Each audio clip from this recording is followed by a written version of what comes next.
"To the man who loves art for its own sake," remarked Sherlock Holmes, tossing aside the advertisement sheet of the Daily Telegraph, "it is frequently in its least important and lowliest manifestations that the keenest pleasure is to be derived. It is pleasant to me to observe, Watson, that you have so far grasped this truth that in these little records of our cases, which you have been good enough to draw up and, I am bound to say, occasionally to embellish, you have given prominence not so much to the many causes célèbres and sensational trials in which I have figured, but rather to those incidents which may have been trivial in themselves, but which have given room for those faculties of deduction and of logical synthesis which I have made my special province." "And yet," said I, smiling, "I cannot quite hold myself absolved from the charge of sensationalism which has been urged against my records."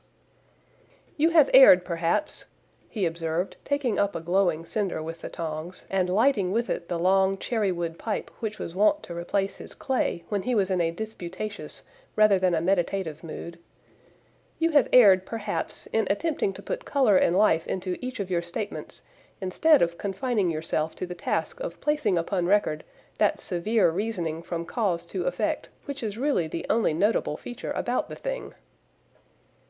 "It seems to me that I have done you full justice in the matter," I remarked with some coldness, for I was repelled by the egotism which I had more than once observed to be a strong factor in my friend's singular character. "No, it is not selfishness or conceit," said he, answering, as was his wont, my thoughts rather than my words.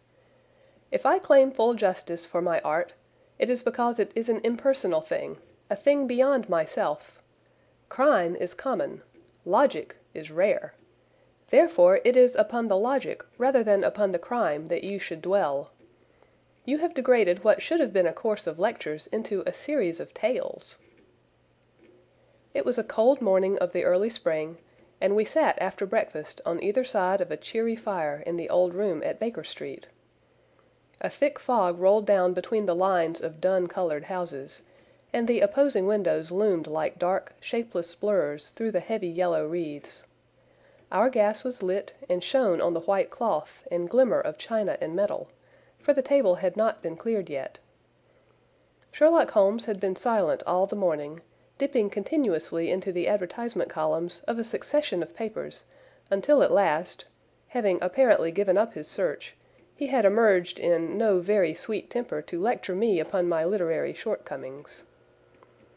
"At the same time," he remarked after a pause, during which he had sat puffing at his long pipe and gazing down into the fire, "you can hardly be open to a charge of sensationalism, for out of those cases which you have been so kind as to interest yourself in, a fair proportion do not treat of crime in its legal sense at all.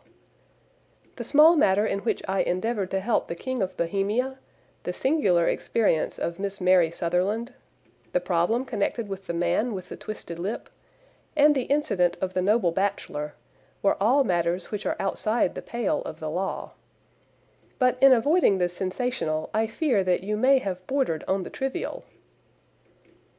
"The end may have been so," I answered, "but the methods I hold to have been novel and of interest." "Pshaw, my dear fellow, what do the public, the great unobservant public, who could hardly tell a weaver by his tooth, or a compositor by his left thumb, care about the finer shades of analysis and deduction? But, indeed, if you are trivial, I cannot blame you, for the days of the great cases are past. Man, or at least criminal man, has lost all enterprise and originality. As to my own little practice, it seems to be degenerating into an agency for recovering lost lead pencils and giving advice to young ladies from boarding schools. I think that I have touched bottom at last, however. This note I had this morning marks my 0 point, I fancy. Read it." He tossed a crumpled letter across to me. It was dated from Montague Place upon the preceding evening, and ran thus: "Dear Mr. Holmes, I am very anxious to consult you as to whether I should or should not accept a situation which has been offered to me as governess. I shall call at 10:30 tomorrow if I do not inconvenience you. Yours faithfully, Violet Hunter." "Do you know the young lady?" I asked. "Not I." "It is 10:30 now." "Yes, and I have no doubt that is her ring." "It may turn out to be of more interest than you think. You remember that the affair of the blue carbuncle, which appeared to be a mere whim at first, developed into a serious investigation. It may be so in this case also." "Well, let us hope so. But our doubts will very soon be solved, for here, unless I am much mistaken, is the person in question." As he spoke the door opened and a young lady entered the room. She was plainly but neatly dressed, with a bright, quick face, freckled like a plover's egg, and with the brisk manner of a woman who has had her own way to make in the world. "You will excuse my troubling you, I am sure," said she, as my companion rose to greet her, "but I have had a very strange experience, and as I have no parents or relations of any sort from whom I could ask advice, I thought that perhaps you would be kind enough to tell me what I should do." "Pray take a seat, Miss Hunter. I shall be happy to do anything that I can to serve you." I could see that Holmes was favorably impressed by the manner and speech of his new client. He looked her over in his searching fashion, and then composed himself, with his lids drooping and his fingertips together, to listen to her story. "I have been a governess for 5 years," said she, "in the family of Colonel Spence Munro. But 2 months ago the Colonel received an appointment at Halifax, in Nova Scotia, and took his children over to America with him, so that I found myself without a situation. I advertised, and I answered advertisements, but without success. At last the little money which I had saved began to run short, and I was at my wits' end as to what I should do. There is a well-known agency for governesses in the West End called Westaways, and there I used to call about once a week in order to see whether anything had turned up which might suit me. Westaway was the name of the founder of the business, but it is really managed by Miss Stoper.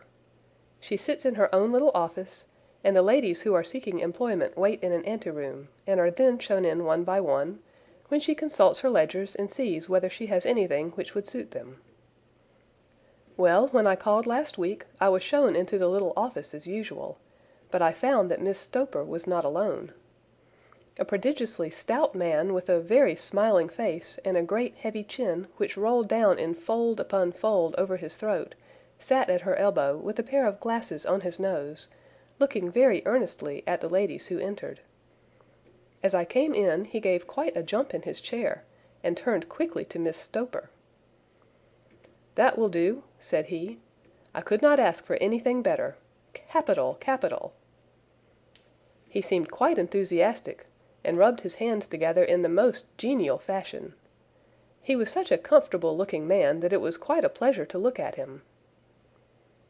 "You are looking for a situation, miss?" he asked. "Yes, sir." "As governess?" "Yes, sir." "And what salary do you ask?" "I had £4 a month in my last place with Colonel Spence Munro." "Oh, tut, tut! Sweating, rank sweating!" he cried, throwing his fat hands out into the air like a man who is in a boiling passion. "How could anyone offer so pitiful a sum to a lady with such attractions and accomplishments?" "My accomplishments, sir, may be less than you imagine," said I. "A little French, a little German, music, and drawing—" "Tut, tut!" he cried. "This is all quite beside the question. The point is, have you or have you not the bearing and deportment of a lady? There it is in a nutshell. If you have not, you are not fitted for the rearing of a child who may some day play a considerable part in the history of the country. But if you have, why, then, how could any gentleman ask you to condescend to accept anything under the 3 figures? Your salary with me, madam, would commence at £100 a year."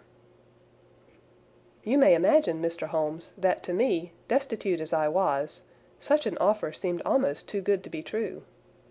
The gentleman, however, seeing perhaps the look of incredulity upon my face, opened a pocket-book and took out a note. "It is also my custom," said he, smiling in the most pleasant fashion until his eyes were just 2 little shining slits amid the white creases of his face, "to advance to my young ladies half their salary beforehand, so that they may meet any little expenses of their journey and their wardrobe." It seemed to me that I had never met so fascinating and so thoughtful a man. As I was already in debt to my tradesmen, the advance was a great convenience, and yet there was something unnatural about the whole transaction which made me wish to know a little more before I quite committed myself. "May I ask where you live, sir?" said I. "Hampshire. Charming rural place. The Copper Beeches, 5 miles on the far side of Winchester. It is the most lovely country, my dear young lady, and the dearest old country house." "And my duties, sir? I should be glad to know what they would be." "One child, one dear little romper just 6 years old. Oh, if you could see him killing cockroaches with a slipper, smack, smack, smack, 3 gone before you could wink." He leaned back in his chair and laughed his eyes into his head again. I was a little startled at the nature of the child's amusement, but the father's laughter made me think that perhaps he was joking. "My sole duties, then," I asked, "are to take charge of a single child?" "No, no, not the sole, not the sole, my dear young lady," he cried. "Your duty would be, as I am sure your good sense would suggest, to obey any little commands my wife might give, provided always that they were such commands as a lady might with propriety obey. You see no difficulty, eh?" "I should be happy to make myself useful." "Quite so. And dress now, for example. We are fatty people, you know. Fatty but kind-hearted. If you were asked to wear any dress which we might give you, you would not object to our little whim, eh?" "No," said I, considerably astonished at his words. "Or to sit here, or sit there, that would not be offensive to you?" "Oh, no." "Or to cut your hair quite short before you come to us?" I could hardly believe my ears. As you may observe, Mr. Holmes, my hair is somewhat luxuriant, of a rather peculiar tint of chestnut. It has been considered artistic. I could not dream of sacrificing it in this offhand fashion. "I am afraid that that is quite impossible," said I. He had been watching me eagerly out of his small eyes, and I could see a shadow pass over his face as I spoke. "I am afraid that it is quite essential," said he.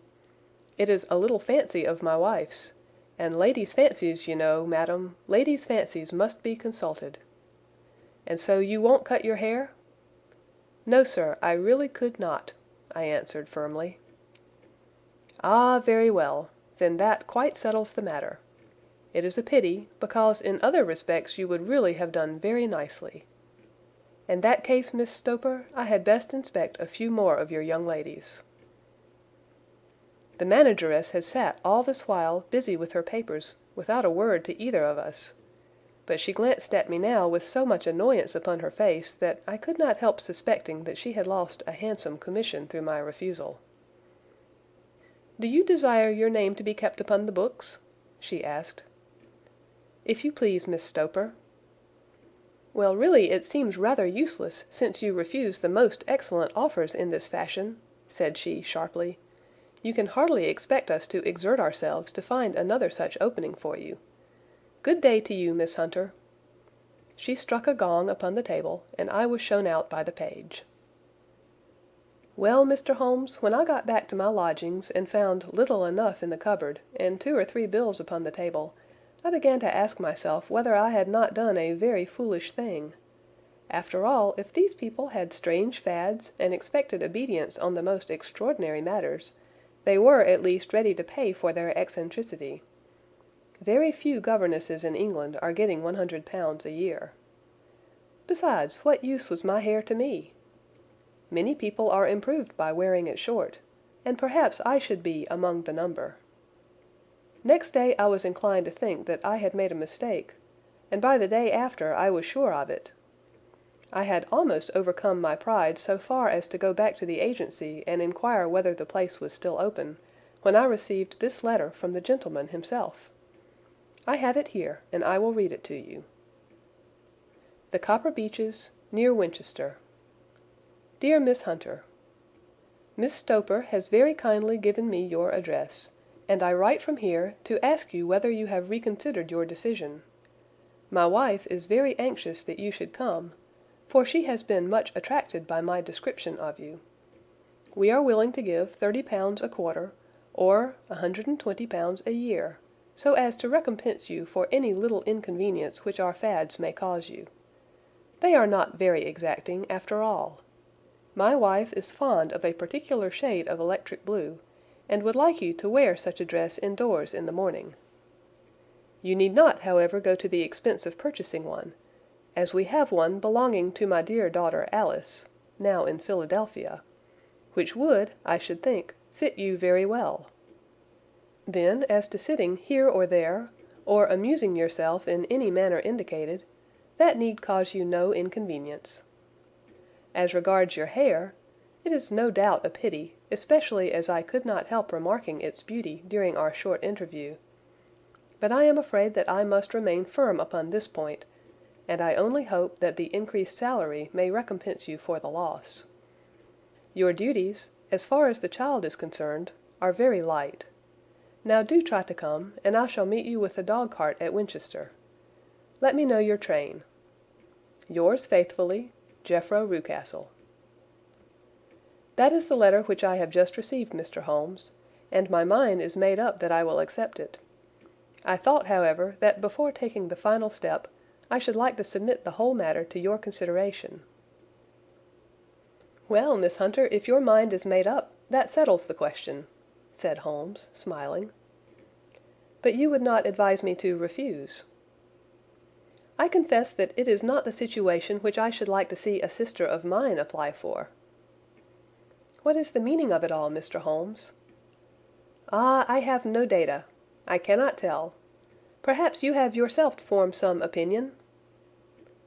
Well, there seems to me to be only one possible solution. Mr. Rucastle seemed to be a very kind, good-natured man. Is it not possible that his wife is a lunatic, and that he desires to keep the matter quiet for fear she should be taken to an asylum, and that he humors her fancies in every way in order to prevent an outbreak? That is a possible solution. In fact, as matters stand, it is the most probable one. But in any case, it does not seem to be a nice household for a young lady. But the money, Mr. Holmes, the money! Well, yes, of course, the pay is good, too good. That is what makes me uneasy. Why should they give you £120 a year when they could have their pick for £40? There must be some strong reason behind. I thought that if I told you the circumstances you would understand afterwards if I wanted your help. I should feel so much stronger if I felt that you were at the back of me. Oh, you may carry that feeling away with you. I assure you that your little problem promises to be the most interesting which has come my way for some months. There is something distinctly novel about some of the features. If you should find yourself in doubt or in danger— Danger? What danger do you foresee? Holmes shook his head gravely. It would cease to be a danger if we could define it, said he. But at any time, day or night, a telegram would bring me down to your help. That is enough. She rose briskly from her chair with the anxiety all swept from her face. I shall go down to Hampshire quite easy in my mind now. I shall write to Mr. Rucastle at once, sacrifice my poor hair tonight, and start for Winchester tomorrow. With a few grateful words to Holmes, she bade us both good night and bustled off upon her way. At least, said I as we heard her quick, firm steps descending the stairs, she seems to be a young lady who is very well able to take care of herself. And she would need to be, said Holmes gravely. I am much mistaken if we do not hear from her before many days are past. It was not very long before my friend's prediction was fulfilled. A fortnight went by, during which I frequently found my thoughts turning in her direction, and wondering what strange side alley of human experience this lonely woman had strayed into. The unusual salary, the curious conditions, the light duties, all pointed to something abnormal, though whether a fad or a plot, or whether the man were a philanthropist or a villain, it was quite beyond my powers to determine. As to Holmes, I observed that he sat frequently for half an hour on end, with knitted brows and an abstracted air, but he swept the matter away with a wave of his hand when I mentioned it. "Data, data, data!" he cried impatiently. "I can't make bricks without clay." And yet he would always wind up by muttering that no sister of his should ever have accepted such a situation. The telegram which we eventually received came late one night, just as I was thinking of turning in, and Holmes was settling down to one of those all-night chemical researches which he frequently indulged in, when I would leave him stooping over a retort and a test tube at night, and find him in the same position when I came down to breakfast in the morning. He opened the yellow envelope, and then, glancing at the message, threw it across to me. "Just look up the trains in Bradshaw," said he, and turned back to his chemical studies. The summons was a brief and urgent one. "Please be at the Black Swan Hotel at Winchester at midday tomorrow," it said. "Do come. I am at my wits' end. Hunter." "Will you come with me?" asked Holmes, glancing up. "I should wish to." "Just look it up, then." "There is a train at 9:30, said I, glancing over my Bradshaw. "It is due at Winchester at 11:30. "That will do very nicely. Then perhaps I had better postpone my analysis of the acetones, as we may need to be at our best in the morning." By 11 o'clock the next day we were well upon our way to the old English capital. Holmes had been buried in the morning papers all the way down, but after we had passed the Hampshire border he threw them down and began to admire the scenery.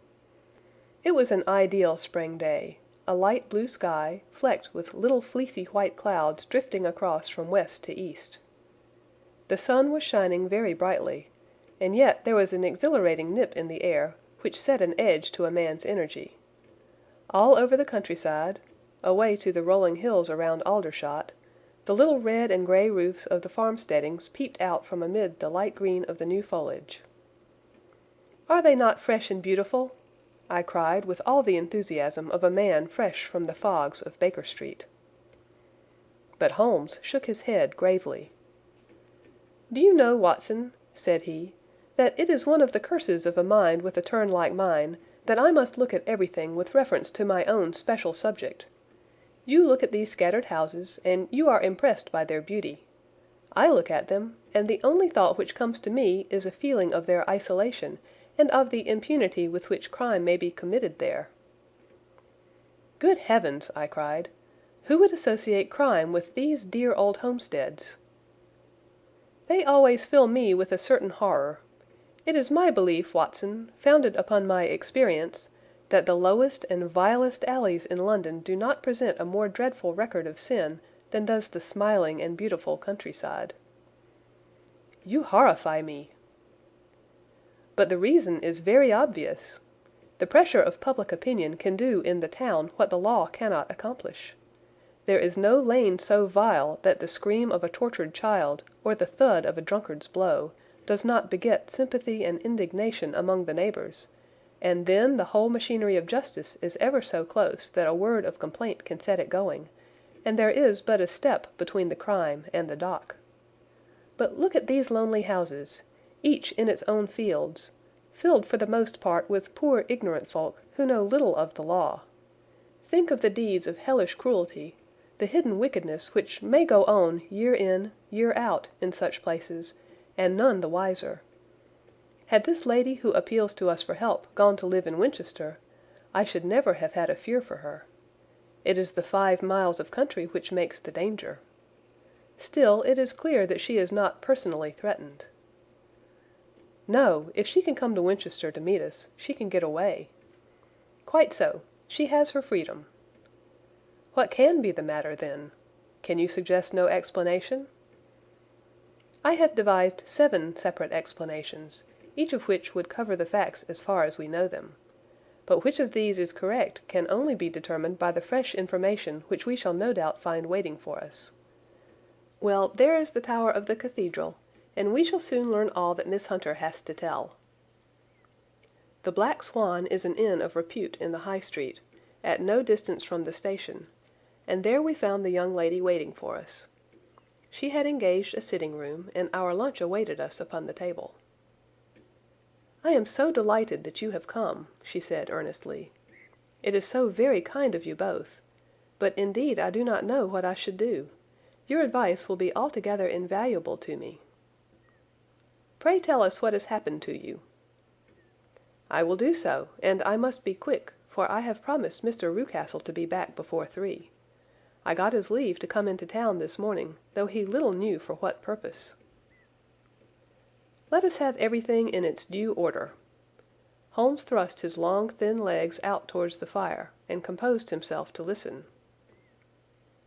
"In the first place, I may say that I have met, on the whole, with no actual ill treatment from Mr. and Mrs. Rucastle. It is only fair to them to say that. But I cannot understand them, and I am not easy in my mind about them." "What can you not understand?" "Their reasons for their conduct. But you shall have it all just as it occurred. When I came down, Mr. Rucastle met me here and drove me in his dog-cart to the Copper Beeches.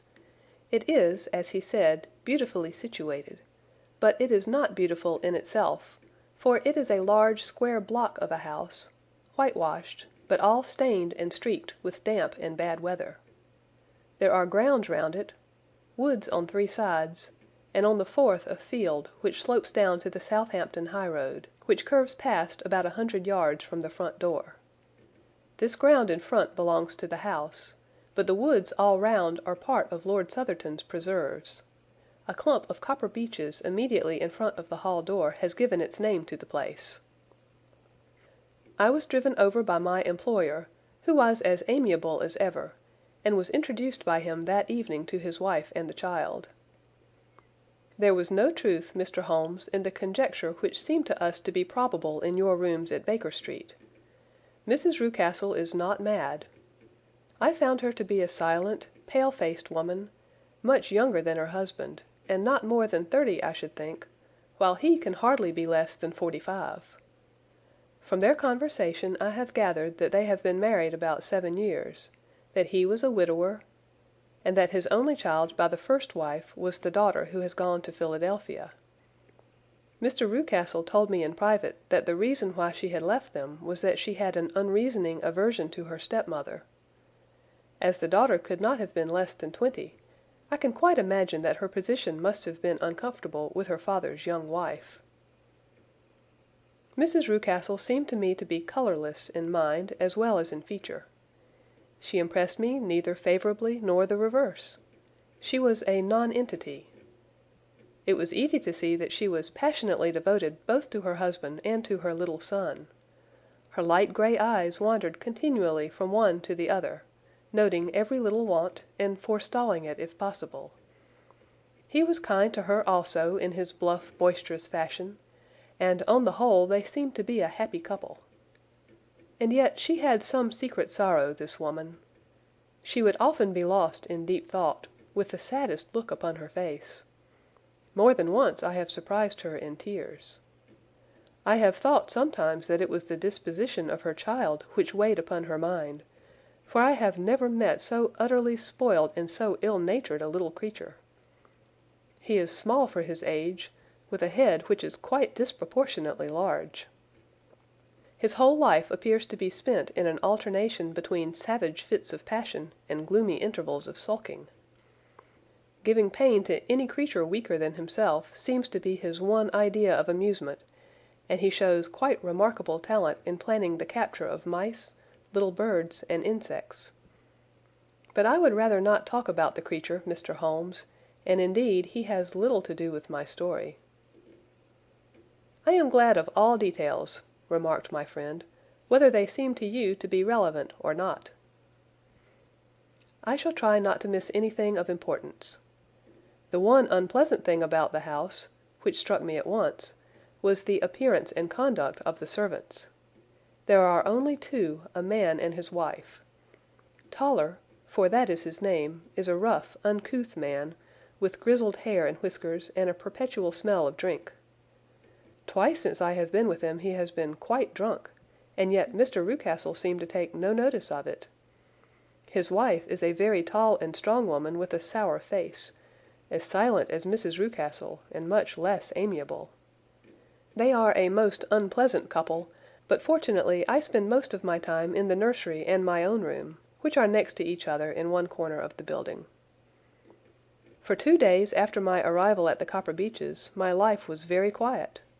On the third, Mrs. Rucastle came down just after breakfast, and whispered something to her husband. "Oh, yes," said he, turning to me. "We are very much obliged to you, Miss Hunter, for falling in with our whims so far as to cut your hair. I assure you that it has not detracted in the tiniest iota from your appearance. We shall now see how the electric blue dress will become you. You will find it laid out upon the bed in your room, and if you will be so good as to put it on, we should both be extremely obliged." The dress which I found waiting for me was of a peculiar shade of blue. It was of excellent material, a sort of beige, but it bore unmistakable signs of having been worn before. It could not have been a better fit if I had been measured for it. Both Mr. and Mrs. Rucastle expressed a delight at the look of it, which seemed quite exaggerated in its vehemence.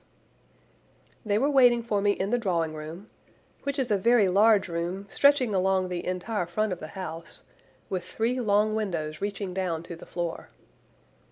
A chair had been placed close to the central window with its back turned towards it. In this I was asked to sit, and then Mr. Rucastle, walking up and down on the other side of the room, began to tell me a series of the funniest stories that I have ever listened to. You cannot imagine how comical he was, and I laughed until I was quite weary. Mrs. Rucastle, however, who has evidently no sense of humour, never so much as smiled, but sat with her hands in her lap, and a sad, anxious look upon her face. After an hour or so, Mr. Rucastle suddenly remarked that it was time to commence the duties of the day, and that I might change my dress and go to little Edward in the nursery. 2 days later this same performance was gone through under exactly similar circumstances. Again I changed my dress. Again I sat in the window, and again I laughed very heartily at the funny stories of which my employer had an immense repertoire, and which he told inimitably.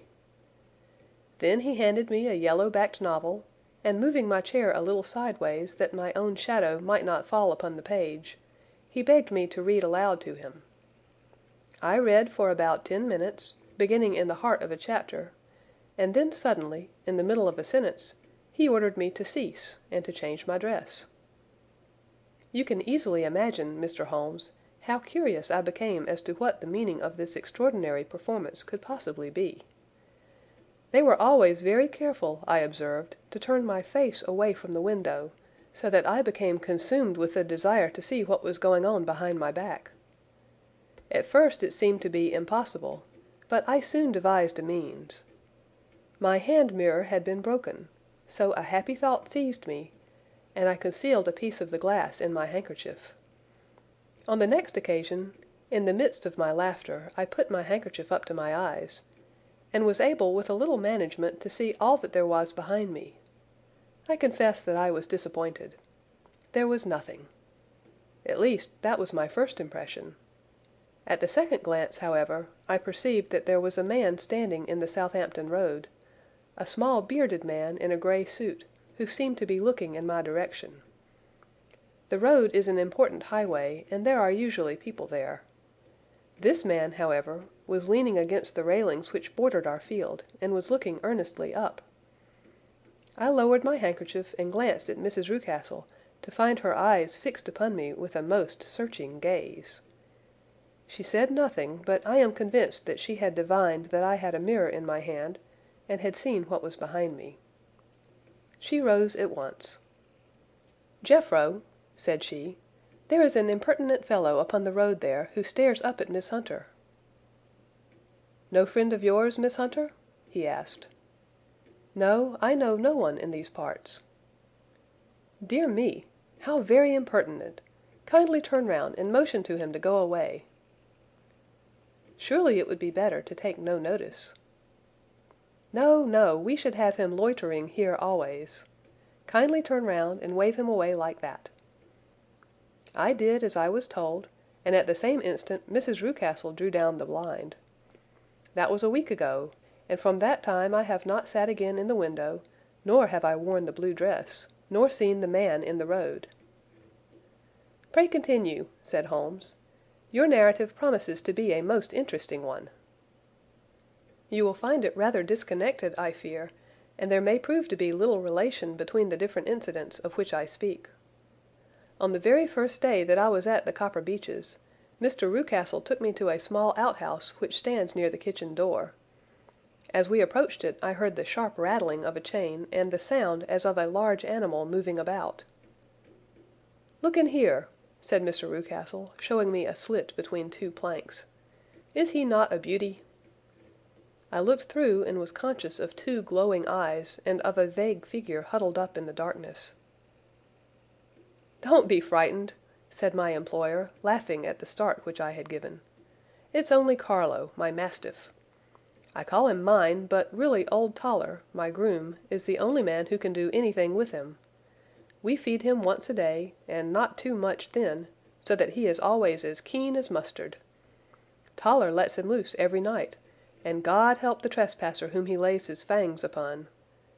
For goodness' sake, don't you ever on any pretext set your foot over the threshold at night, for it's as much as your life is worth."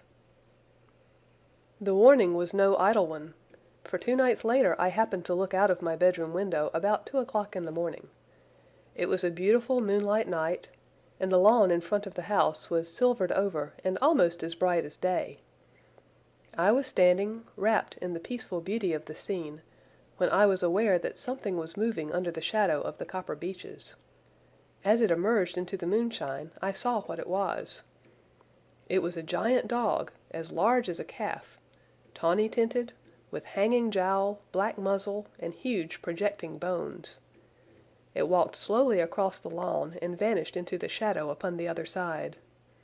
That dreadful sentinel sent a chill to my heart which I do not think that any burglar could have done. And now I have a very strange experience to tell you. I had, as you know, cut off my hair in London, and I had placed it in a great coil at the bottom of my trunk.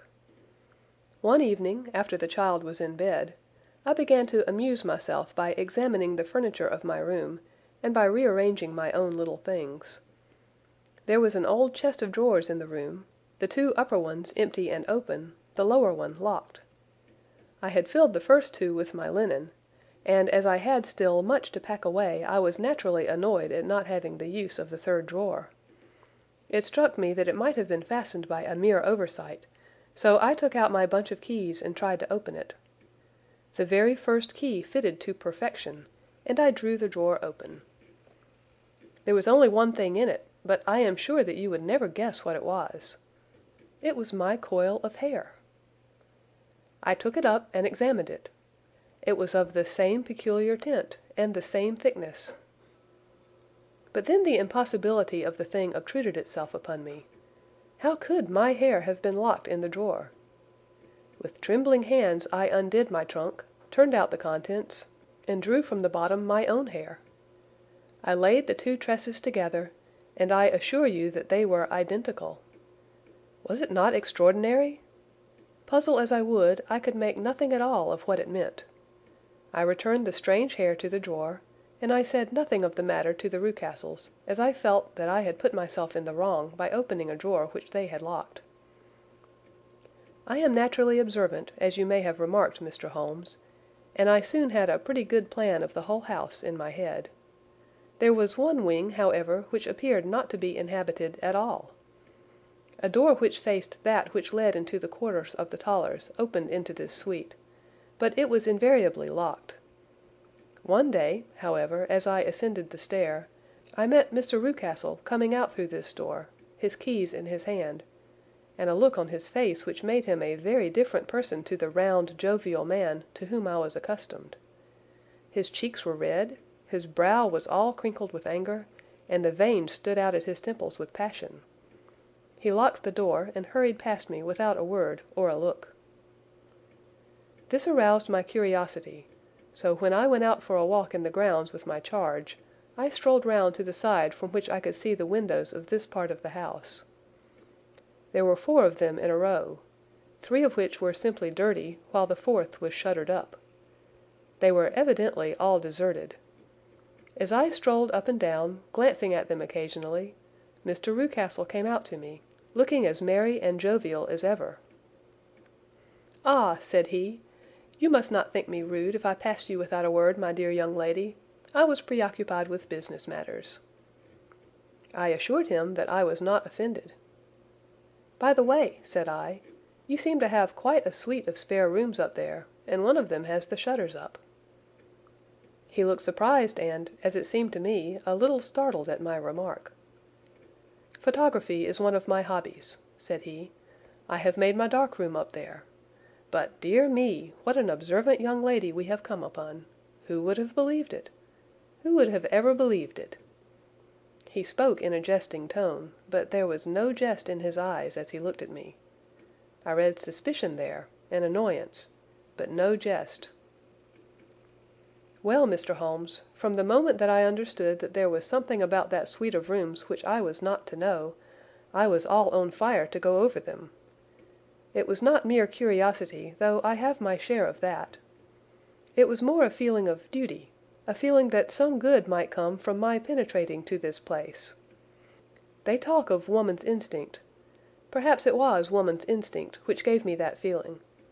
At any rate, it was there, and I was keenly on the lookout for any chance to pass the forbidden door. It was only yesterday that the chance came. I may tell you that, besides Mr. Rucastle, both Toller and his wife find something to do in these deserted rooms, and I once saw him carrying a large black linen bag with him through the door. Recently he has been drinking hard, and yesterday evening he was very drunk, and when I came upstairs there was the key in the door. I had no doubt at all that he had left it there. Mr. and Mrs. Rucastle were both downstairs, and the child was with them, so that I had an admirable opportunity. I turned the key gently in the lock, opened the door, and slipped through. There was a little passage in front of me, unpapered and uncarpeted, which turned at a right angle at the farther end. Round this corner were 3 doors in a line, the first and third of which were open. They each led into an empty room, dusty and cheerless, with 2 windows in the one and one in the other, so thick with dirt that the evening light glimmered dimly through them. The centre door was closed, and across the outside of it had been fastened one of the broad bars of an iron bed, padlocked at one end to a ring in the wall and fastened at the other with stout cord. The door itself was locked as well, and the key was not there.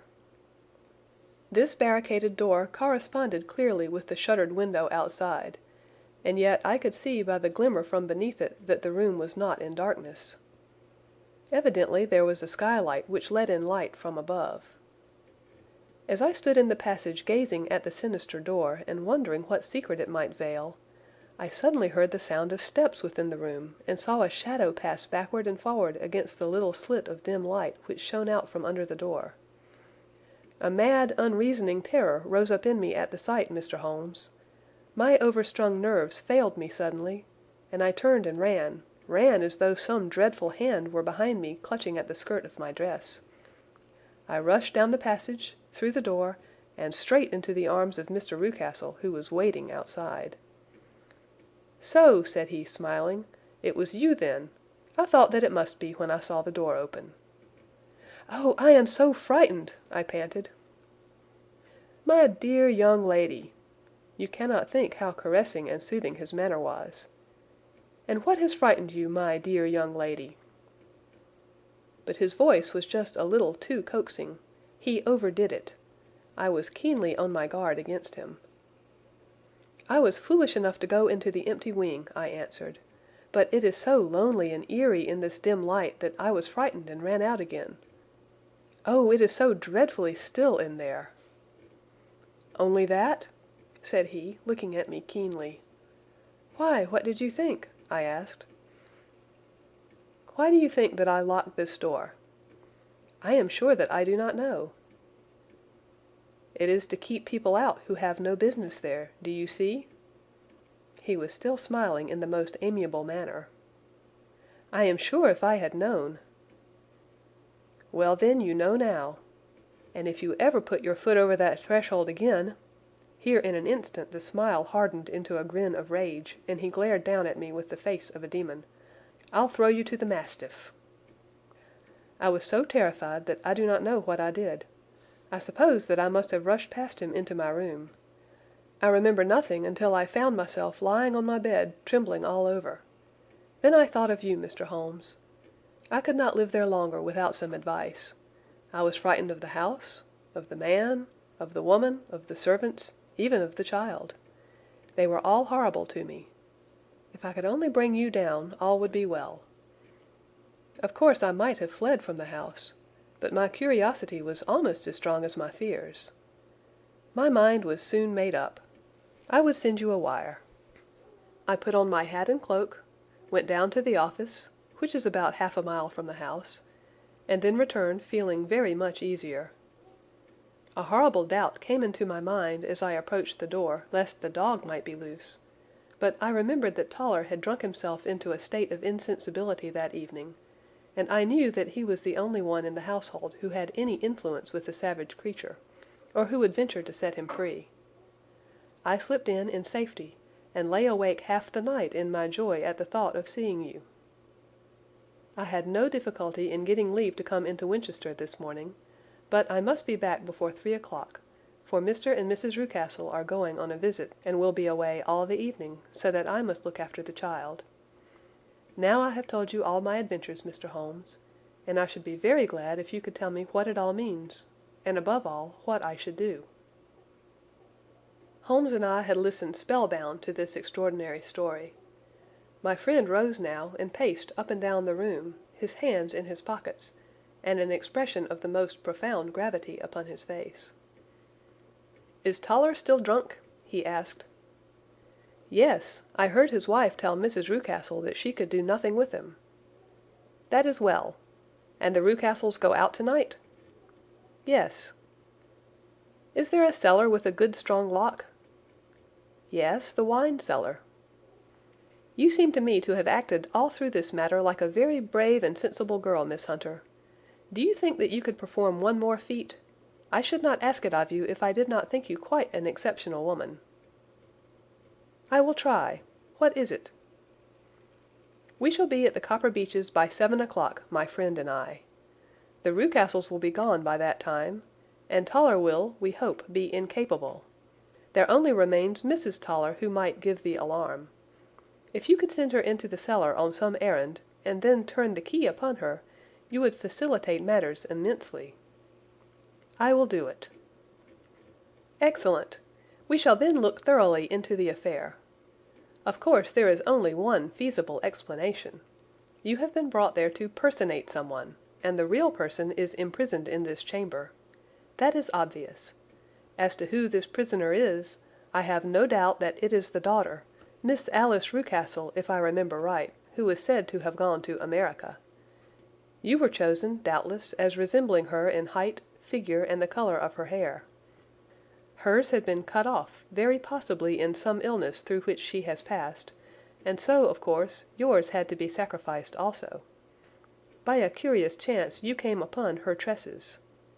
The man in the road was undoubtedly some friend of hers, possibly her fiancé, and no doubt, as you wore the girl's dress and were so like her, he was convinced from your laughter, whenever he saw you, and afterwards from your gesture, that Miss Rucastle was perfectly happy, and that she no longer desired his attentions.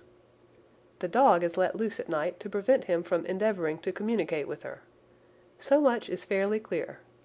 The most serious point in the case is the disposition of the child." "What on earth has that to do with it?" I ejaculated. "My dear Watson, you as a medical man are continually gaining light as to the tendencies of a child by the study of the parents. Don't you see that the converse is equally valid? I have frequently gained my first real insight into the character of parents by studying their children. This child's disposition is abnormally cruel, merely for cruelty's sake, and whether he derives this from his smiling father, as I should suspect, or from his mother, it bodes evil for the poor girl who is in their power." "I am sure that you are right, Mr. Holmes," cried our client. "A thousand things come back to me which make me certain that you have hit it. Oh, let us lose not an instant in bringing help to this poor creature." "We must be circumspect, for we are dealing with a very cunning man. We can do nothing until 7 o'clock. At that hour we shall be with you, and it will not be long before we solve the mystery." We were as good as our word, for it was just 7 when we reached the Copper Beeches, having put up our trap at a wayside public house. The group of trees, with their dark leaves shining like burnished metal in the light of the setting sun, were sufficient to mark the house, even had Miss Hunter not been standing smiling on the doorstep. "Have you managed it?" asked Holmes. A loud thudding noise came from somewhere downstairs. "That is Mrs. Toller in the cellar," said she. "Her husband lies snoring on the kitchen rug. Here are his keys, which are the duplicates of Mr. Rucastle's." "You have done well indeed," cried Holmes with enthusiasm. "Now lead the way, and we shall soon see the end of this black business." We passed up the stair, unlocked the door, followed on down a passage, and found ourselves in front of the barricade which Miss Hunter had described. Holmes cut the cord and removed the transverse bar. Then he tried the various keys in the lock, but without success. No sound came from within, and at the silence Holmes's face clouded over. "I trust that we are not too late," said he. "I think, Miss Hunter, that we had better go in without you. Now, Watson, put your shoulder to it, and we shall see whether we cannot make our way in." It was an old rickety door, and gave at once before our united strength. Together we rushed into the room. It was empty. There was no furniture save a little pallet bed, a small table, and a basketful of linen. The skylight above was open, and the prisoner gone. "There has been some villainy here," said Holmes. "This beauty has guessed Miss Hunter's intentions and has carried his victim off." "But how?" "Through the skylight. We shall soon see how he managed it." He swung himself up onto the roof. "Ah, yes," he cried. "Here's the end of a long, light ladder against the eaves. That is how he did it." "But it is impossible," said Miss Hunter. "The ladder was not there when the Rucastles went away." "He has come back and done it. I tell you that he is a clever and dangerous man. I should not be very much surprised if this were he whose step I hear now upon the stair. I think, Watson, that it would be as well for you to have your pistol ready." The words were hardly out of his mouth before a man appeared at the door of the room, a very fat and burly man, with a heavy stick in his hand. Miss Hunter screamed and shrunk against the wall at the sight of him. But Sherlock Holmes sprang forward and confronted him. "You villain," said he, "where's your daughter?" The fat man cast his eyes round, and then up at the open skylight. "It is for me to ask you that," he shrieked. "You thieves, spies and thieves! I have caught you, have I? You are in my power. I'll serve you—" He turned and clattered down the stairs as hard as he could go. "He's gone for the dog," cried Miss Hunter. "I have my revolver," said I. "Better close the front door," cried Holmes, and we all rushed down the stairs together. We had hardly reached the hall when we heard the baying of a hound, and then a scream of agony, with a horrible worrying sound which it was dreadful to listen to. An elderly man with a red face and shaking limbs came staggering out at a side door. "My God!" he cried. "Someone has loosed the dog. It's not been fed for 2 days. Quick, quick, or it'll be too late." Holmes and I rushed out and round the angle of the house, with Toller hurrying behind us. There was the huge famished brute, its black muzzle buried in Rucastle's throat, while he writhed and screamed upon the ground. Running up, I blew its brains out, and it fell over with its keen white teeth still meeting in the great creases of his neck. With much labor we separated them, and carried him, living but horribly mangled, into the house. We laid him upon the drawing-room sofa, and having dispatched the sobered Toller to bear the news to his wife, I did what I could to relieve his pain. We were all assembled round him when the door opened, and a tall, gaunt woman entered the room. "Mrs. Toller!" cried Miss Hunter.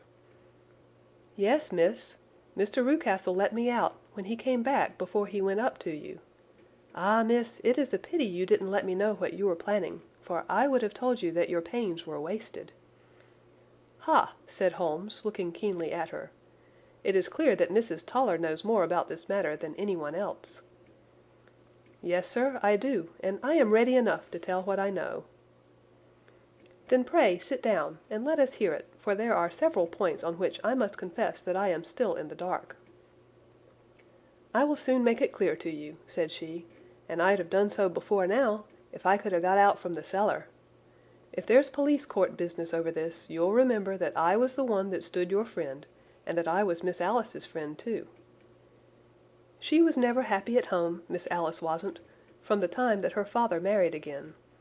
She was slighted like, and had no say in anything, but it never really became bad for her until after she met Mr. Fowler at a friend's house. As well as I could learn, Miss Alice had rights of her own by will, but she was so quiet and patient, she was, that she never said a word about them, but just left everything in Mr. Rucastle's hands.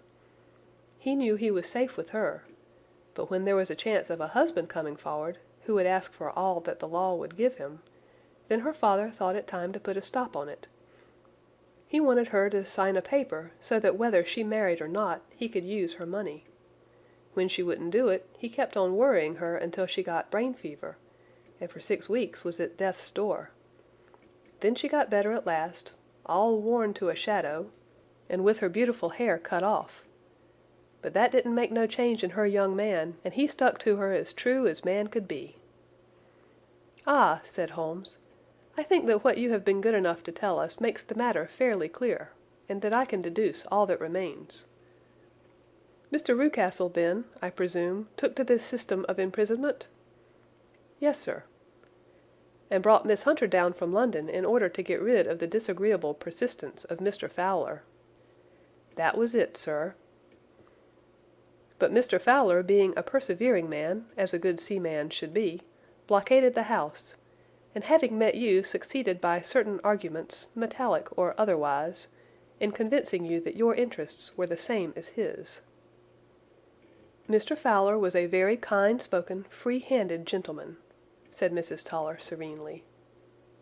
"And in this way he managed that your good man should have no want of drink, and that a ladder should be ready at the moment when your master had gone out."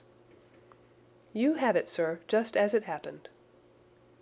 "I am sure we owe you an apology, Mrs. Toller," said Holmes, "for you have certainly cleared up everything which puzzled us. And here comes the country surgeon and Mrs. Rucastle, so I think, Watson, that we had best escort Miss Hunter back to Winchester, as it seems to me that our locus standi now is rather a questionable one." And thus was solved the mystery of the sinister house with the copper beeches in front of the door.